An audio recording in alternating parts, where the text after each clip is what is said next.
नमस्कार दोस्तों, स्वागत करती हूँ फिर से आप लोगों का अपने YouTube चैनल में। फिर से एक बहुत ही प्यारा सा अच्छा सा गीत लेके आई हूँ देवर के लिए। तो गाना कैसे लगेगा, देवर लोग देख रहे हैं तो ज़रूर लाइक शेयर सब्सक्राइब करना और कमेंट में बताना कि कैसा गाना है। बहुत ही प्यारा गाना गा रहे हैं, बताना कमेंट में।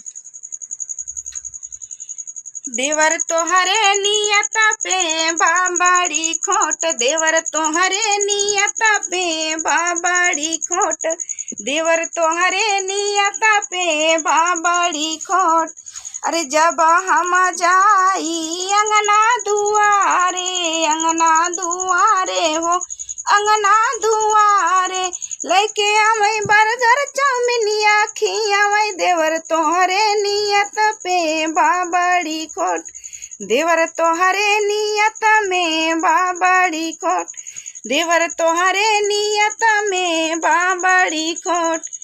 जब जब जाई खेत खरियाने, जब हम जाई खेत खरियाने, खेत खरियाने हो खेत खरियाने, लेके आवे ठंडा पेप्सी पियावे, देवर तोहरे नियत पे बाबड़ी खोट, देवर तोहरे नियत में बाबड़ी खोट, देवर तोहरे नियत में बाबड़ी खोट।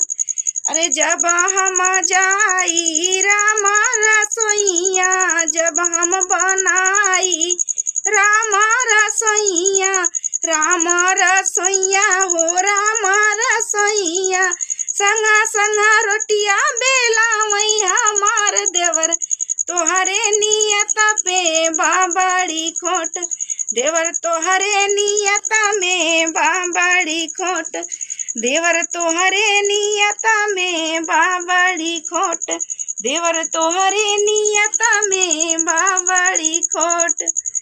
तो गाना कैसा लगा है कमेंट में फिर से बताना आप लोग। तब तक लिए बाय बाय, फिर मिलेंगे नेक्स्ट वीडियो में।